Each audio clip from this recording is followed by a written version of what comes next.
Hello and welcome to a brand new episode of Look Forward. I'm your host Jay. I'm here with my co-host Brad.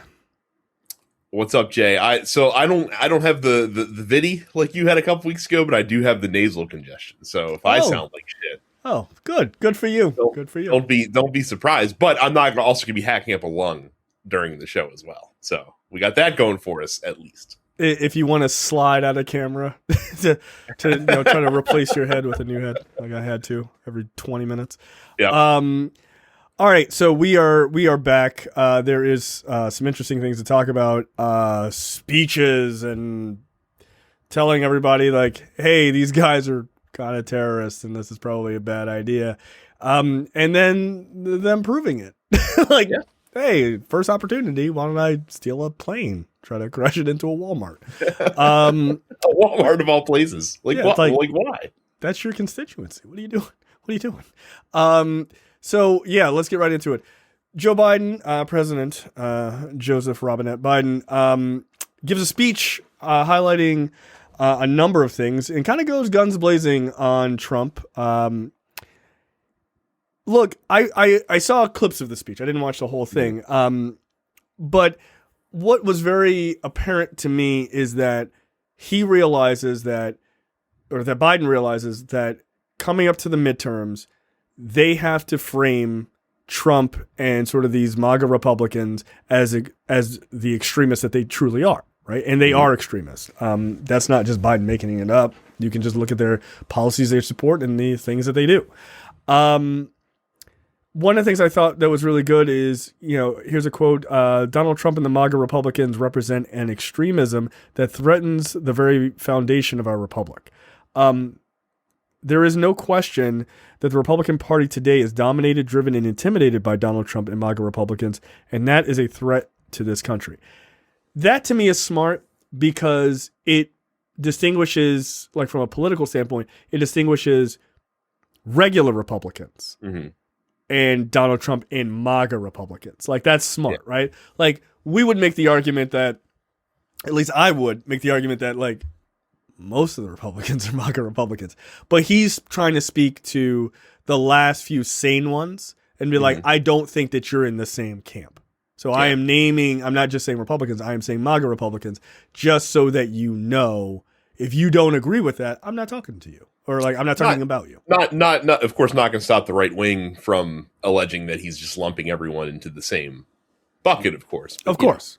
That's exactly what they're doing. It's helpful to draw the distinction. Man, I tell you what, I really wish I could have focused on the content on the speech more. Instead, the discourse from places like CNN immediately shifted to Joe Biden's misusing the military by having Marines pose behind him for the speech. Like, that was a thing that Brianne Keller and others were, rolling forward. Let's forget the fact that, the previous guy didn't know what a norm was. Right. Like couldn't define it if his life depended on it.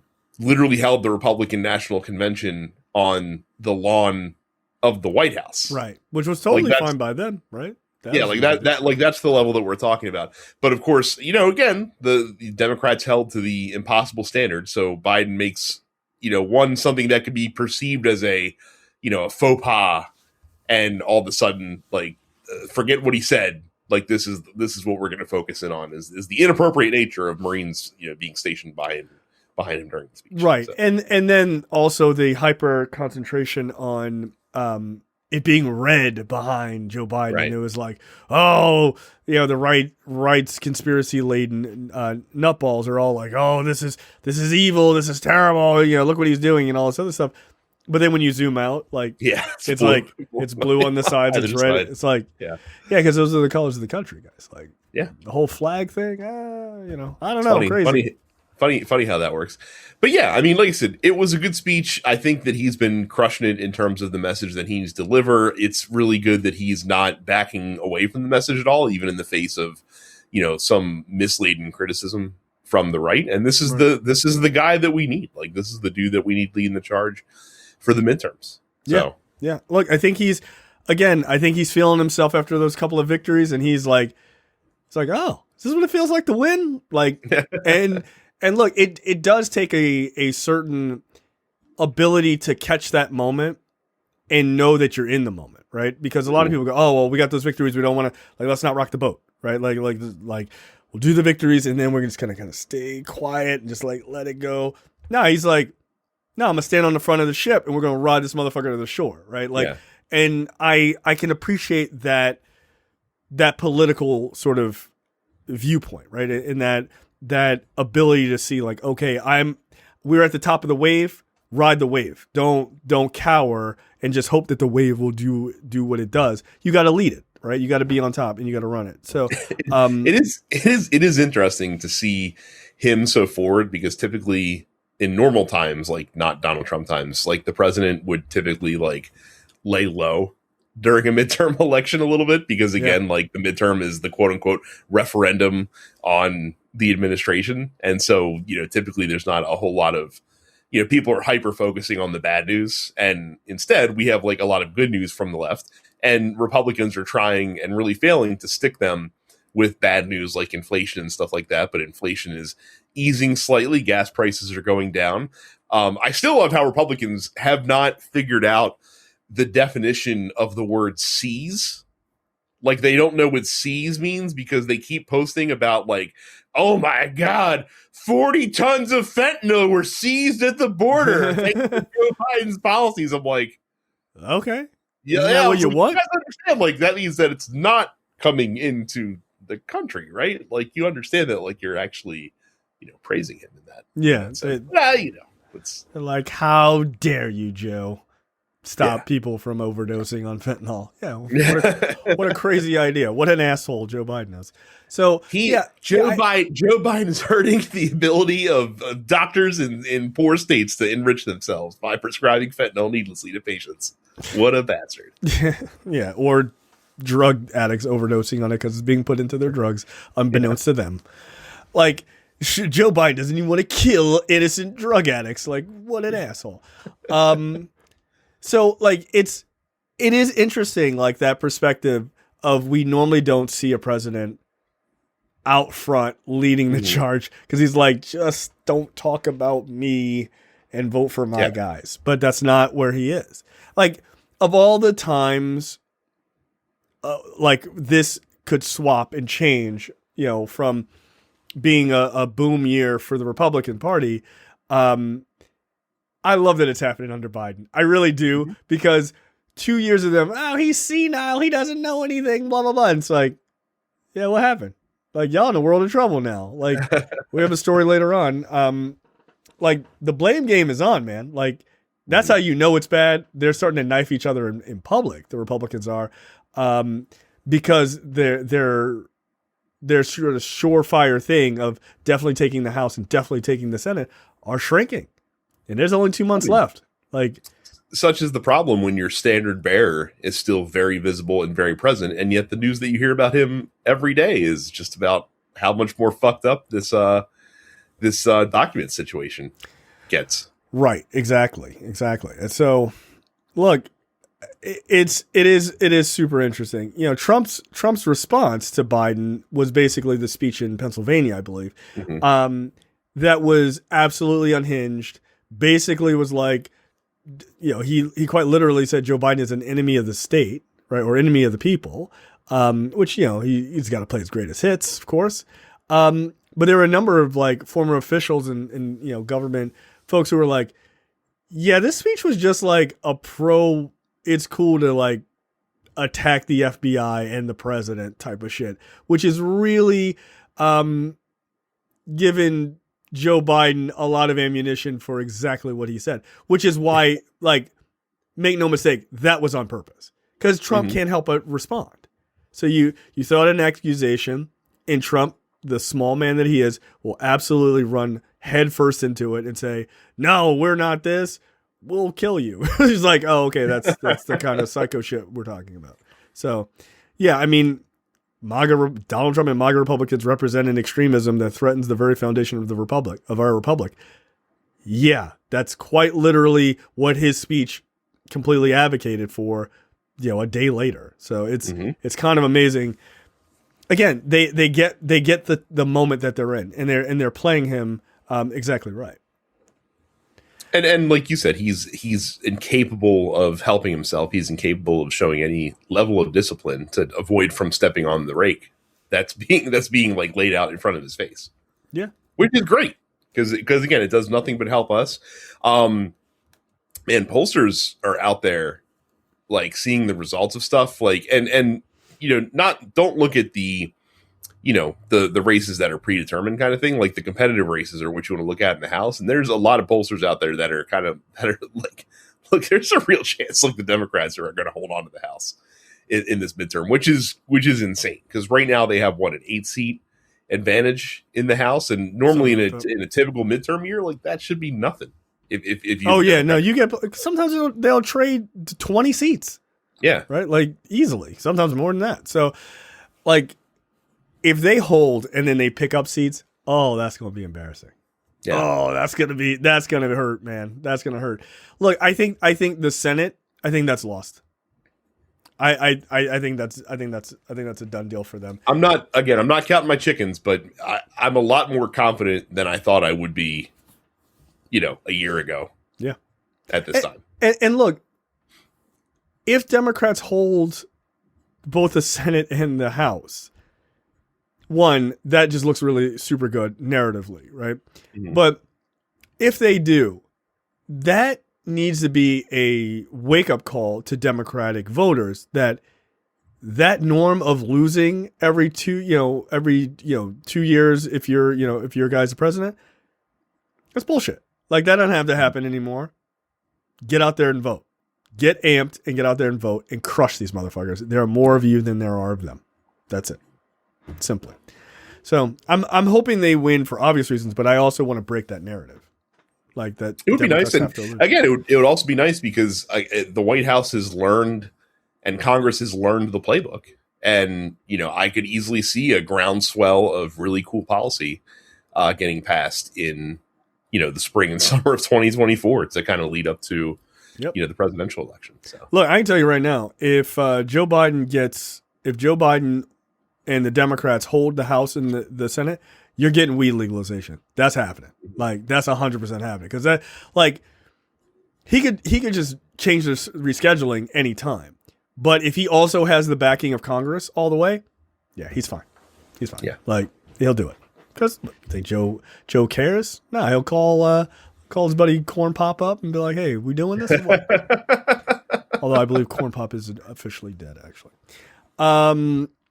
Next up, you know what? I'm gonna let you introduce this story. Your title, "The Worst Guy You Know," makes a great point. Go ahead. It's pretty funny. So, one of the things that we've been kind of waiting to see is what this ruling of the appointment of a special master is going to be happening to look at the documents that were seized from Mar-a-Lago to see what might be privileged, which seemed like the whole argument from the FBI in opposing it was like, this is unnecessary. Like we've reviewed all the documents, like we've returned the stuff that is not relevant.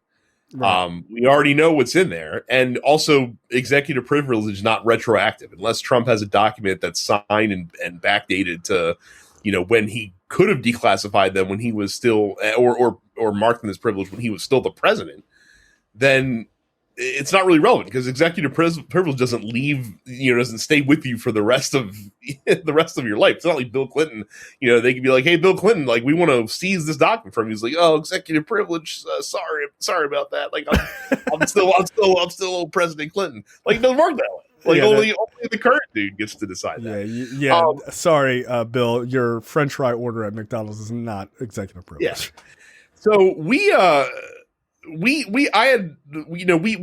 incorrectly predicted either last week or 2 weeks ago that this judge Eileen Cannon, who was a Trump appointee in the lame duck period, she was showing signs of being like, "Nah, this is nonsense. Like I'm not gonna do this." Well, it turns out that we should have known better, because she definitely ruled that we should definitely appoint a special master for some ungodly reason. So basically her point was like, we got to give Trump a win here. Like the deck is stacked too heavy against him. I'm like, that's not how crimes work. It's not crimes work. Get the fuck out of here. But we shouldn't be surprised. She's a fucking hack judge, clearly. So enter stage right, former Attorney General Bill Barr, interstage hard right. Who came out on TV and called the special ruling, called the ruling by the judge appointing a special master wrong and deeply flawed. Quoting now from Bill Barr, the opinion I think was wrong, and I think the government should appeal it. It's deeply flawed in a number of ways. I don't think the appointment of a special master is going to hold up. It quite literally doesn't make sense, especially your point of like the FBI's like, we already read everything. Yeah, like we're done. Like here, like we gave him his shit back that isn't the government's. Like right. I don't understand like what this is supposed to be in regards to. So okay, here's my theory as to why the special master, what the idea here is. Special master is there, like you have to have both the FBI or the DOJ lawyers and Trump's lawyers agree on who's going to be the special master. Right. How do you think that's going to work out? Yeah, not well. Well, and they cannot use that evidence until that's the fucked up part. That's the fucked up part. Is that the ruling also says, hey, anything that you guys have already seized and have reviewed, you can't use in a criminal proceeding until it's been reviewed by the special master, and that's why people are getting pissed off because this is like there's no standing for it. There's no standing for it. Like it looks fucked up from the outset. Like because there's no way anyone the DOJ puts up as a special master Trump is going to accept, and there's no way anybody that Trump. Dude, I heard on the list Giuliani's on the list. Oh yeah, they'll be all over that one. Like, get out of here. Our boy, who the three of us, me, you, and Andy, have been having a fun time kicking his hot takes back and forth in the group. Nick Adams suggests appointing Trump to be the special master of his own documents. Is that guy for real? I have no idea because if he is for real, he's literally the most delusional person walking the planet Earth, and if he's not for real, then bravo, sir, because that shtick is awesome. I mean, his whole football thing with all the Christian players was also really funny. But at the same time, like it's a cult, so like it's not that crazy. That's like illegal immigrants coming over Joe Biden's southern border was a pretty good line, I got to say. Pretty funny. His whole thing about like Donald Trump having a better backhand than Roger Federer and more swag than Andre Agassi in his prime was the dumbest shit I've ever heard. It was absolutely crazy. I was like, okay, like is this guy nuts?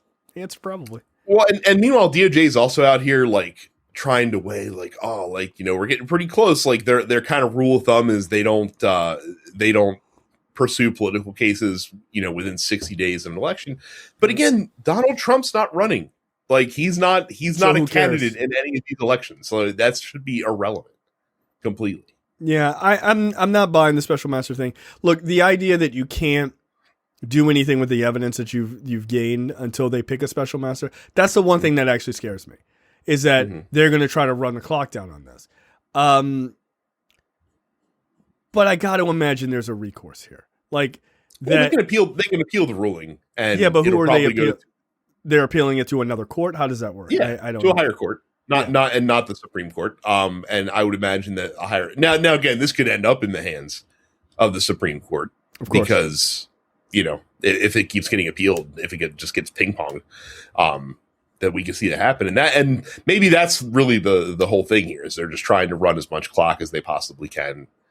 Keep the investigation from proceeding for as long as possible. And then maybe if they're lucky, they can, then he can declare he's running and then, looks political, this or the other thing. I don't know.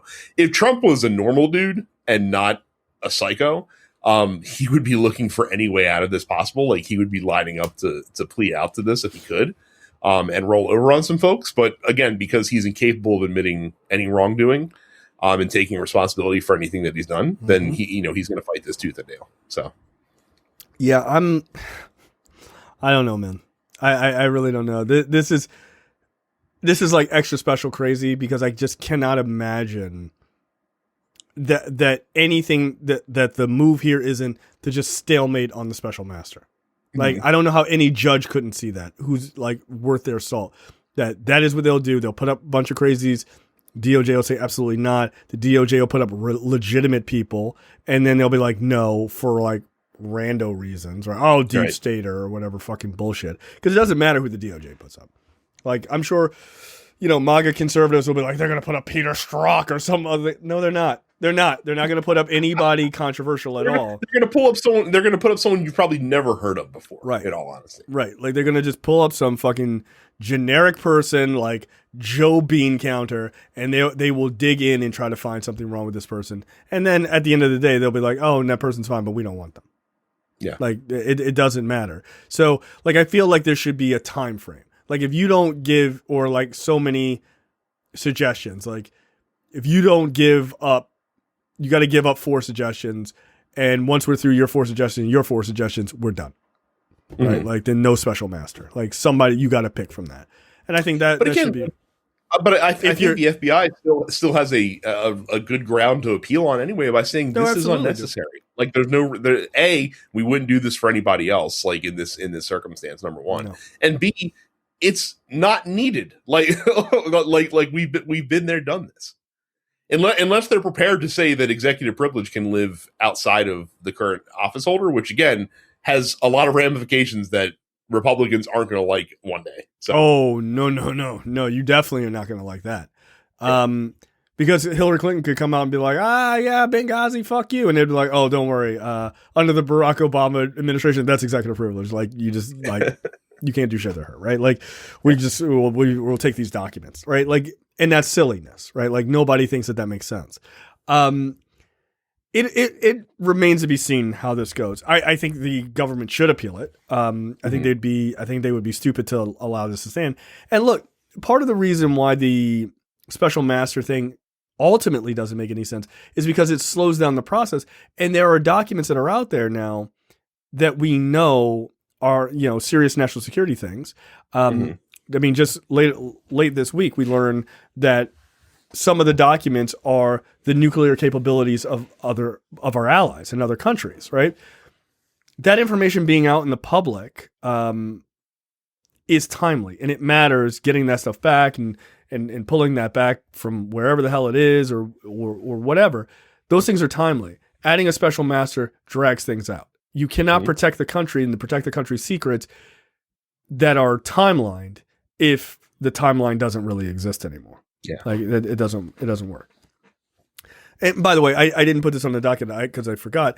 But speaking of that, they found 45 envelopes that were labeled top secret and secret that they found that were empty. Where are those documents, dude? Yeah. Like,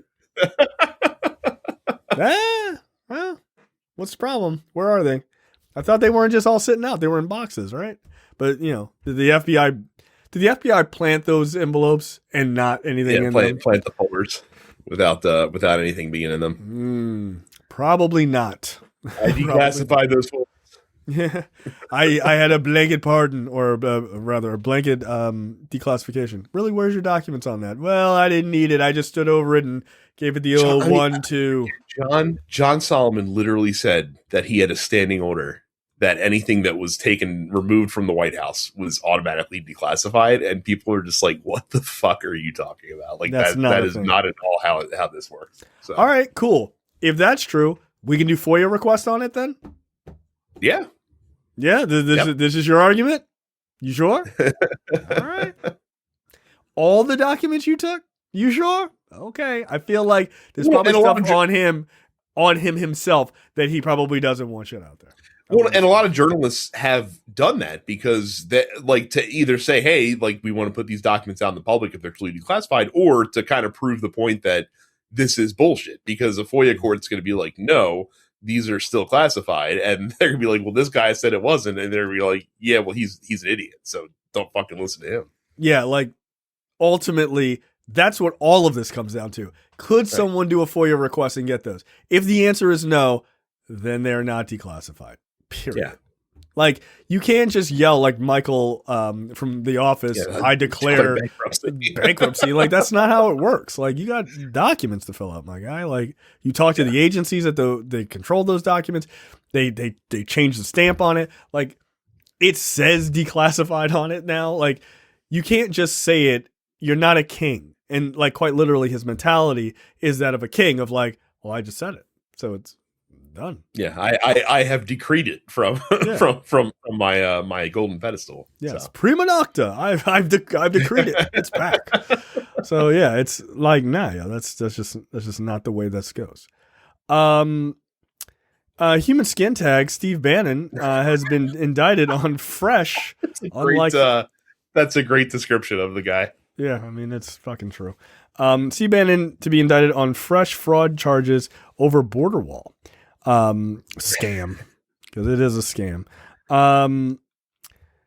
Top former Trump strategist Steve Bannon is expected to be indicted on Thursday in New York because of his, that fucking bullshit like, yeah, we're going to build a wall on the U.S.-Mexico border and we're not going to take profits from that. It's all going to go to the wall. Like the fact that you said it tells me exactly what you were going to do.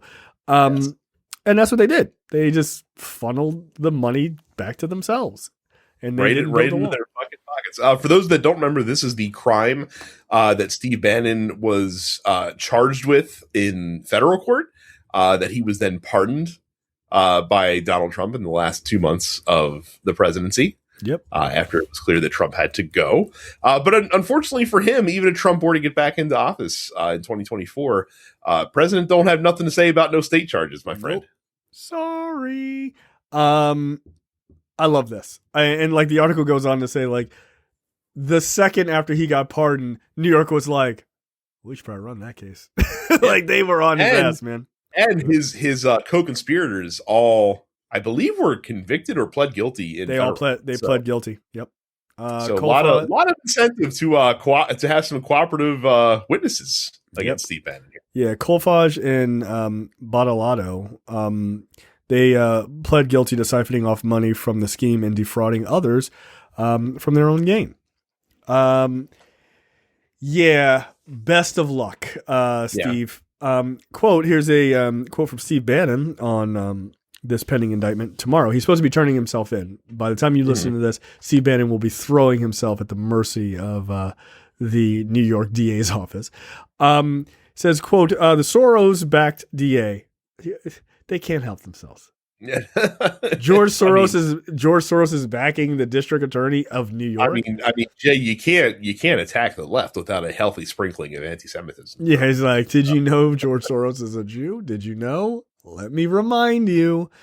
The Soros three parentheses, the parenthetically referenced George Soros backed DA has now decided to pursue phony charges against me 60 days before the midterm election because War Room, that's his podcast. It is his podcast, yeah. Is a major source of MAGA grassroots movement. Okay, one, like, dude, that's done in your house. Relax. We do this in our houses. Relax. It's not that big of a deal. Two, phony charges? Nah, dude, they're not phony. Yeah, like you were literally indicted on these before, and you literally have other people that are pled guilty to these, and you were found guilty. Yes. Like, no. I don't think he had gone to trial yet at that point. I think that was pending, and Trump was pardoned prematurely. Okay. So, but either way, those other two definitely pleaded guilty. Yeah, but it's phony. Okay. I mean, also, like, again, a presidential pardon can be used as evidence. Be like, hey, like, he accepted a pardon. Part of accepting a pardon is admitting guilt in what you're doing. So. That's right. Not if you're George or Pio. Nah, I didn't do a crime. I was pardoned. Yeah, but that's not okay. Like, I'm a lawyer. I'm telling you, that's what it means. Well, I'm a sheriff. Like, okay, that means nothing. You're 1,000 years old. Like, that's when I go to arrest someone and they said they were pardoned, like, that's like they're innocent. Like, I can't do it. I can't get them. Yeah. Like, I saw you shoot that man. Well, I was pardoned. Oh, not guilty. I never did it.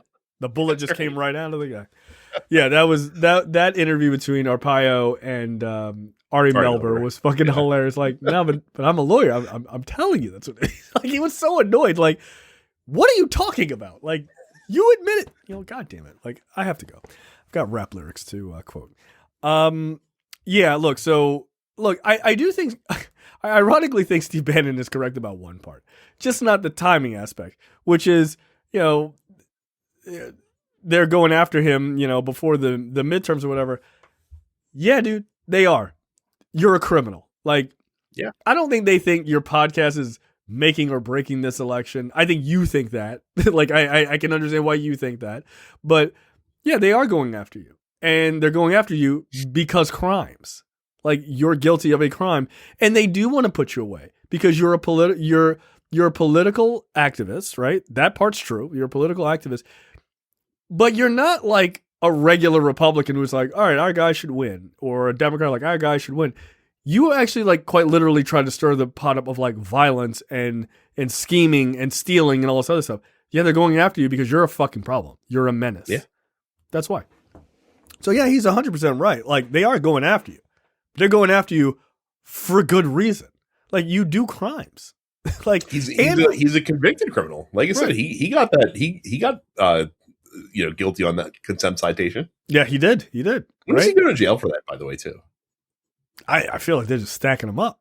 This one, like, because isn't he supposed to do like a couple months or 2 years or something? At least, I think it's a minimum of 30 days, if I'm not mistaken. Yeah, no. And to my knowledge, I don't know that he started serving that. So I don't think so. I kind of want it to be. I kind of just want them to stack this right on top, like 30 days, and then they just transfer you right to the next prison. It's like, and this is 5 years. Well, and even if he just has the 30 days, like I'd prefer them start the 30 days. And then like have it time it out so that it ends like the day after election day. So like the 30 days leading up to election day, like he's just sitting in a prison cell. Yeah, I like that. Yeah. I like that. And he gets to emerge from his hobbit hole just to find out Democrats held the House and Senate and picked up seats. Like, that's what I want. He'll call his friend and be like, stand outside my jail cell window and I'll scream my podcast out. You can record it. Like get a 50-foot boomstick so you can hold the microphone outside the window. He's like a reverse Lloyd Dobler. Like, one of his goons is standing down there holding the boombox. And I also think gin is delicious. We know. God, we know. Oh my God, we know. So yeah, look, I think he's right though. Like, they're definitely going after you, but it's not on a shady thing. Like, you're a fucking real criminal. And like, you've been doing some hell into crimes, much like everyone in Trump's orbit, basically. All of them. It's actually slightly weird. But it's actually not that weird because he's a criminal. So yes, it would make sense that Trump is also cool with that. So yeah, outside of that, Senate Republicans point fingers as the majority hopes slip away. Now, I feel like we would be irresponsible podcasters if we did not at least bring up the point that look, it's September 7th. We're literally 2 months away from election day. Polls mean nothing. Things could change. Like current results are not a predictor of future success. Basically. That's correct. Yes, Brad is a very reasonable person. Me, on the other hand, woo, we did it. No need to vote, everybody. We did it. Yeah, this is a very poor plan to just think we've got the shit in the bag. But things look good, right? Things are looking good. And so we got to keep on that same path. Yeah, Republicans are playing the blame game as they watch their chances of winning back the control of the Senate shrink 2 months before Election Day.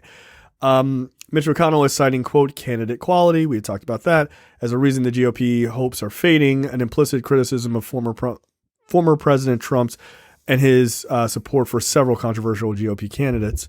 Yeah. I mean, he's got some pretty bad ones. Trump, for his part, for weeks has been setting the stage to blame Mitch McConnell if the Republicans fail. But then Rick Scott, Senator Rick Scott, the poster boy for Parseltongue, he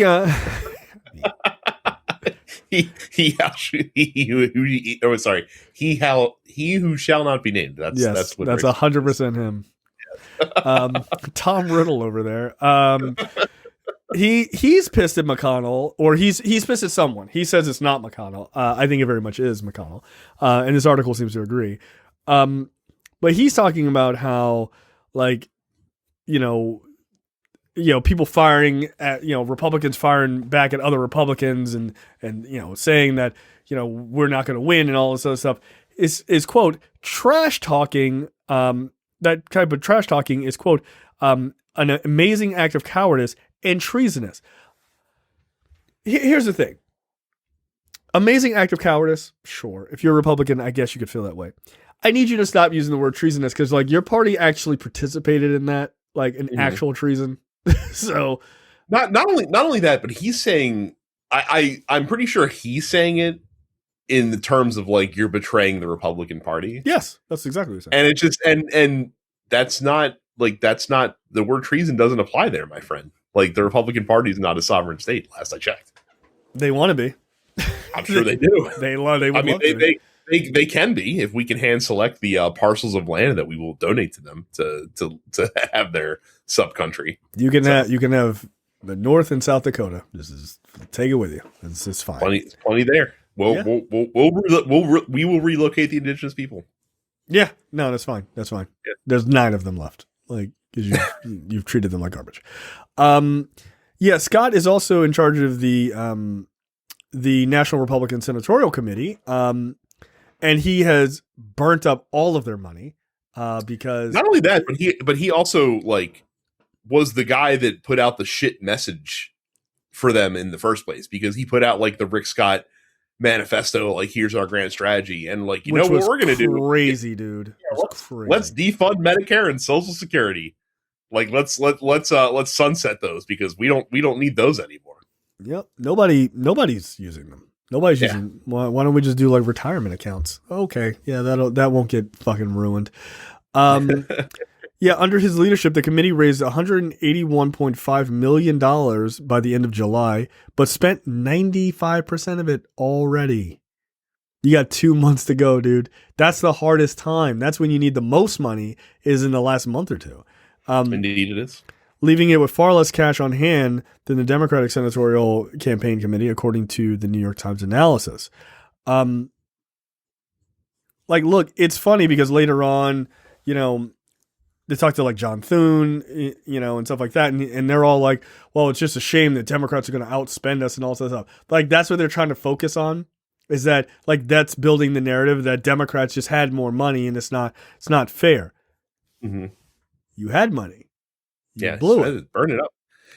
Well, and again, it doesn't help that the guy that is in charge of strategy. So a couple weeks ago, Rick Scott decided to put out a tweet attacking Joe Biden for going to Delaware, and being on vacation and shit like that. And people pointed out the fact that literally at the time that he made that tweet, Rick Scott was sailing on a private yacht in Italy. Yeah, off the coast of Italy. Yeah, I saw that. And it's wow, that's some chutzpah to just fucking come out there like that. Brad, I believe the term is chutzpah, according to who is that psycho? Michelle Bachmann, right? Oh, did she literally say that? She said, time? Yeah, she once said that takes a lot of chutzpah, and people are like, that's not how that word's pronounced at all. You would know that if you had any Jewish friends. He was like, no, I just want them to all go to Israel and die so that Super Jesus will come back. It's that makes sense. It's interesting because a couple folks that we have a Hill story that we're looking at to talk about this, and a couple of folks that they talk to kind of people are trying to cover their own ass in case shit hits, shit goes down, so that they're still in a prominent position to move forward, and not going down with the ship, essentially. Oh yeah. So. John Cornyn, John Thune, all of these guys are like, no, everybody's cool, man. I love everybody. Don't worry about it. John Cornyn's quote is pretty interesting. It concerns me a lot of Democrats are going to vastly outspend Republicans across the board, but as long as we have enough money to tell our story and defend our position, we'll be fine. There are multiple sources to fund the election. Tell your story. What's your story? Yeah, what's your policy? Yeah. Now he's right about the second part. They literally, McConnell and Peter Thiel were battling over. I can't remember who they were battling. I think it was over Blake Masters, over who would be responsible for funding for injecting cash into Blake Masters' campaign. Apparently, Peter Thiel won that battle because McConnell had to like dole out 15 million out of some pack somewhere to throw at Blake Masters. So that's pretty interesting. So Blake Masters is a money pit. That guy is not going to win. And that guy is a fucking extremist, man. He is a super extremist. But so is Peter Thiel. Like, like that guy's crazy, again, by the way. Like super crazy. Super crazy. I've never heard of a name that just sounds white supremacist from hearing it, but Blake Masters is such a name. Like that name just oozes. Yeah. Like alt-right nonsense. I got one for you. This guy I think is actually pretty cool. He does sometimes play a scumbag in movies, but he has the most like Nazi adjacent name I've ever heard. Cole Hauser. Yeah. That's an Indiana Jones villain. Okay, like that's pretty bad. He had to fight that guy in front of the airplane. Like this is fucking pretty serious. But yeah, look, it's no, they're in a world of trouble, and the fact that they're focusing on knifing each other while Democrats are focusing on actual messaging for once, and like really kind of like we have a message, women's rights, student loan relief, John Fetterman is out there now talking about, legalizing marijuana, like in smart and helpful ways. This goes to show you, like, this is when the team is working, man. Like, this is when you have a DCCC or the Democratic senatorial reelection campaign or committee, like they figured out the messaging and they're running with it. And you got good candidates, right? Like really legitimately good candidates. It's been funny too, because the candidates that Democrats do have are rather ideologically diverse. They are, but they're not, but they're still kind of like, I don't want to say falling in line, but they're being consistent and they're having a unified message. Whereas normally Republicans are the best at this. Like they're the best at kind of solidifying behind one message, whatever batshit crazy message that is. I mean, 2018 was, hey, there's a caravan of migrants coming to coming to the border. I'd imagine we'll see that again, by the way, this year. Oh yeah, no, that's got to be forming like a hurricane on the coast, just waiting. Like, all right, here we go, go. But they can't. It's like they can't decide though. Like some people really want to lean to, Democrats are causing inflation and it's out of control right now. And then you have the fucking MAGA heads that just can't get off of the fact like the election was stolen from Donald Trump. Like really, like do you really think that's a winning message? Like he quite literally does think it is because he's still. I know, but I'm saying in what universe when you were trying to win votes and you're trying to appeal to voters who are swing voters, or you're trying to get Democrats to come join your cause, or you're trying to hang on to quote unquote reasonable Republicans, in what universe is constantly bringing up the last election going to convince those people to come help you? Especially when Democrats are doing shit right now. Yeah. Passing shit. I don't know why they think it is a winning strategy, but I think that's all they got.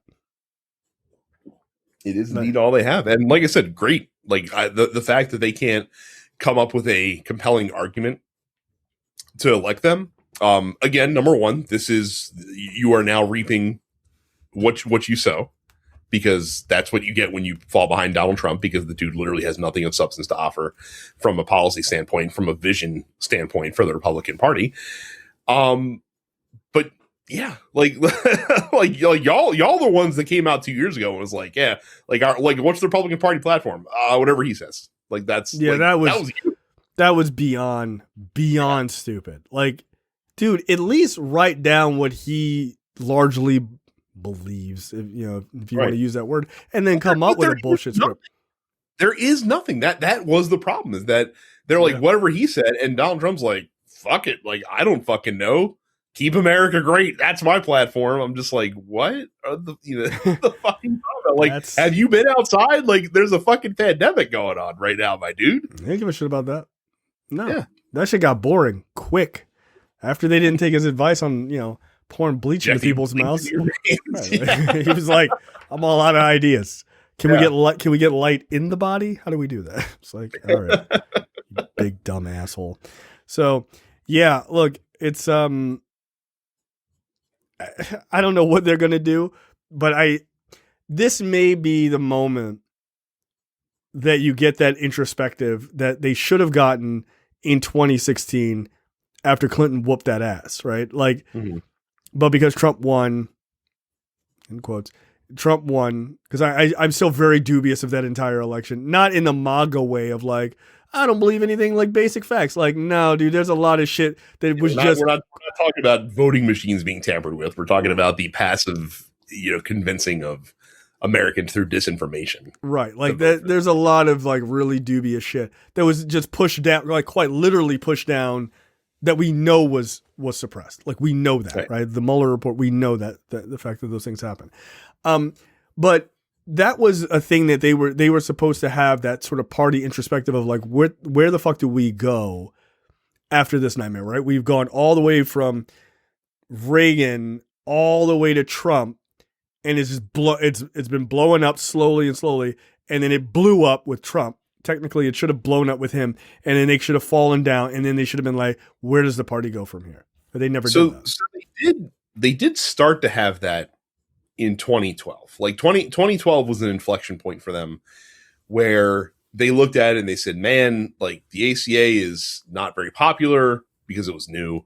And like, we should be able to beat Obama. They couldn't beat Obama. Democrats picked up seats in that election as well. And so then they kind of like looked back to see, all right, what are we doing wrong here? Like, what are we doing? And then they ended up somehow with Trump. Like, and that wasn't their plan, obviously. Like, they didn't plan to have Donald Trump come on the scene and take over that party. He was just a force of nature, I guess, in Republican politics that just came along at the right time when there wasn't really a clear, like it was up for grabs. Like when he came onto the scene. Yeah. Well, because it was in shambles.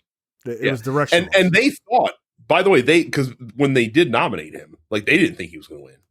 And so they thought that they were going to have that real reckoning back in 2016. Like they were planning on it.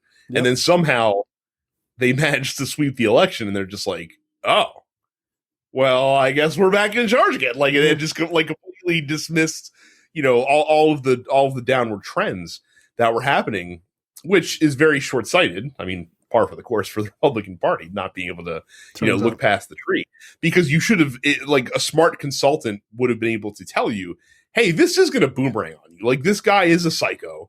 Like he's completely inexperienced. He's going to fuck shit up, and he's going to swing things back around to the Democrats. And by the way, you still haven't fixed the core issues that still exist inside the party. And that's the thing, is Donald Trump was the sort of outer dressing of a problem. Like he was like the fucking Flex Seal commercial where the water's like fly out its up, and he just like smacks the Flex Seal on it. Like, right. There it is. Right. But eventually you got to deal with that hole. And the core of that party is gone. It is rotted out. It is just a ghost shell of a fucking party. And the second Donald Trump doesn't have an iron grip on the majority of those people, it's a mess. Mm-hmm. Right? And so what they're going to either have to do is they're going to have a come to Jesus meeting, as they say, and really figure out where does this party go in the future to actually survive, or they have to keep replacing the Flex Seal, right? They got to just keep putting on another douchebag to just run the dead ghost shell of a party into the next cycle. Now, is that Ron DeSantis? I don't know. Because I feel like Donald Trump is 100% cool with destroying Ron DeSantis in a primary and then likely losing in a major election. Like, okay, I'm also okay with that. Like, but I think like people are like, oh, they'll abandon him for Ron DeSantis. I don't think they will. They will take Ron DeSantis if they can't have Trump. But if Trump is there and Ron DeSantis is also there, like you want the real thing, baby. You don't want American Coke. You want Mexican Coke. You want the original. Like, knock it off. Like, that's what they want. So it's gonna be really difficult for them as a party to recover, especially if Donald Trump wins the primary, and if he runs, I think he probably will. And he knocks DeSantis down, and like DeSantis loses. One, DeSantis' career is fucked because you lose to Trump. That's it. Because Trump doesn't beat anybody nicely. With grace, yeah. No, he doesn't. He will pound you into the fucking dirt until you show him subservience, and then but then maybe you can get back at his good graces. But then you look like a bitch. Like Lindsey Graham is never running for president again. No, Ted Cruz is never going to run. Yeah. How could he? How could he? Like, dude, you were out there like making phone calls for this dude after he called your wife ugly. Like, I thought you were supposed to be like Texas tough guy. Like, no, that's unacceptable. So, yeah, if Ron DeSantis loses to Trump, his career is done. Now, that's kind of the best thing that could happen to us, right? Destroy, like, two fascists destroying each other. Because I think you put Donald Trump up against Joe Biden, and I think Donald Trump loses again. Like, I do. Because I think people will come out of the fucking woodwork to keep him out of office again. See, but I also think that, like, even if DeSantis gets, knocked down, like, someone else will rise up that's just as shitty. Oh, no, of course. I'm just saying it knocks him out. Like, just him specifically. It doesn't stop the problem. The bigger problem for Republicans, and I guess we'll really see if this holds true when we get to November this year, is that Democrats did take a step back after 2016, because that shit was embarrassing, and they're just like, man, something's fucked up that this was able to happen. Right. So, like, we do need to take a step back, and it's not perfect. Like, there's still definitely rocky roads. Like, there's still a lot of dissension's not the word I'm looking for, but there's not complete agreement between the more far left and more centrist sides of the party. But but Biden's election proves that you're able to put that shit aside when it counts. Now, the thing is, we just have to, make people understand that it counts every 2 years, not just, and really every year, depending on what state you're in. You're right, exactly. But this shit counts every 2 years, and you have to have that same energy and maintain it, because voting is not like, we showed up for the presidential election and then fucked off for, another 4 years. Like, it doesn't fucking work that way. Right. So, yeah, look, I think they're in a world of trouble. I do. And I saw an article, a blurb, and it was like, Donald Trump will likely destroy the Republican Party before he has a chance to destroy democracy. And it's like, that's likely true. Like, he might destroy one party completely, and then it's like, oh, well, they're already done. So you can't advance anymore. Like, you're fucked because you destroyed your own party. And I think he doesn't realize, like, I think he knows how much power he wields, but only in his mind in a positive way. I don't think he realizes how much power he wields negatively within his own sphere of influence. I don't think he'd care, though. Like again, he doesn't think further than what he can do to benefit himself. Like, that's literally all that matters. He would burn that party to a crisp if it would gain him any kind of leverage or any kind of power or any kind of persuasion, or if it somehow got him in the presidency. Like, if he had to literally like burn out the Republican Party to create the MAGA party, he would do it in a heartbeat, as long as he won. Yeah. I look, like I said, that idea of if Trump loses or doesn't run and a bunch of these MAGA people get into Congress, like, I think it's going to be a nightmare for the Republican Party, because I think they're going to be like, you know what, you aren't hardcore enough for us. Mm-hmm. You need to reinstate Donald Trump, and regular Republicans are going to be like, that seems like an insane thing to do, and they'll be like, that's cool, fuck you. Like, they're a cult. They're a cult. If Trump were to win in 2024, I think that you would see a concerted effort to oust Mitch McConnell. Like, because Mitch McConnell will be up again, assuming he doesn't retire in 2026. Yeah. So I think that you would see like a hardcore effort to get rid of him as much as possible. How about this?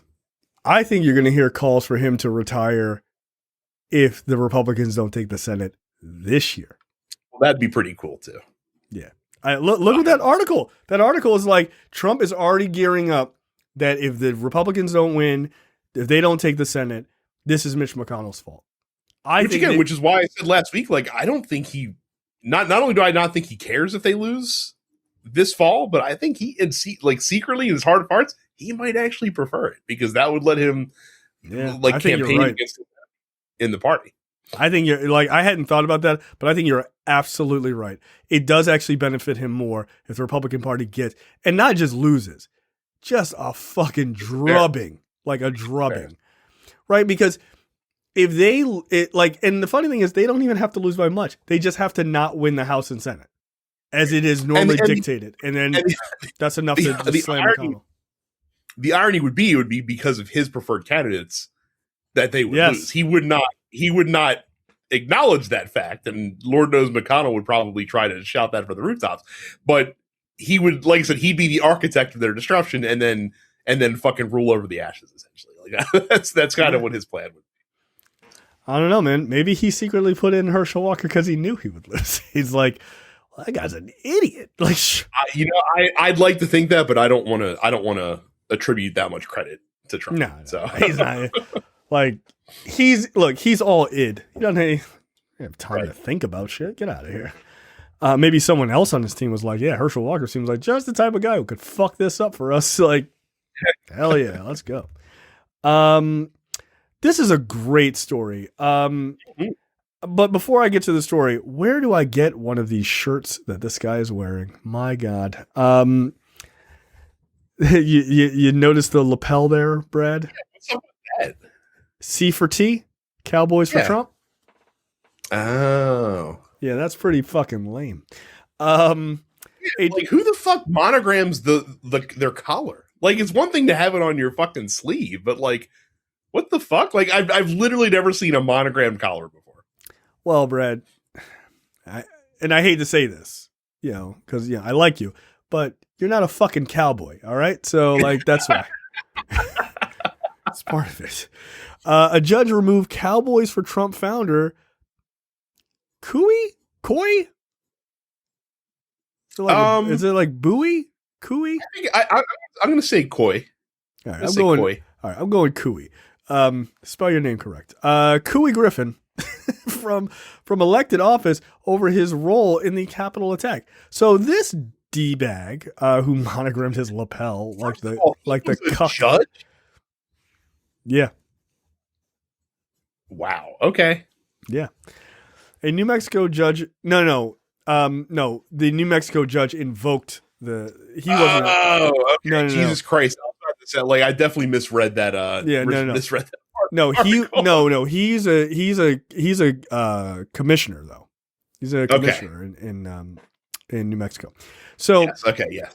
So this walking yeehaw decided that he was going to be a January 6th Capitol insurrectionist, and so a judge in New Mexico, where he's from, invoked the Constitution and removed him from his commissioner seat.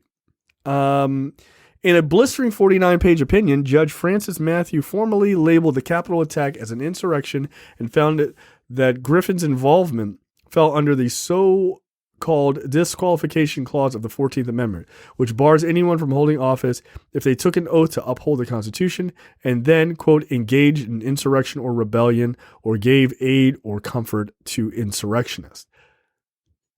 This is not a small moment. This is a big moment. No, because it's setting a precedent. That's right. So, fucking Cowboys for Trump, dickbag. He's none too pleased. But it doesn't matter because I like this statement from the judge. I'm gonna read it verbatim here. His protestations and his characterizations of his actions and the events of January 6, 2021 are not credible and amounted to nothing more than attempting to put lipstick on a pig. I love that. I love that idiom. Like that's one of my favorite idioms. So I remember when Obama used lipstick on a pig and he was talking about like Republican policies, and Sarah Palin was like, the right was like, "You're calling Sarah Palin a pig," and it's like, he wasn't talking about Sarah Palin at all. Like, okay, it's kind of fucked up. Like, she's not a hideous person. You don't have to refer to her as a pig. Like no one else was. I love his defense.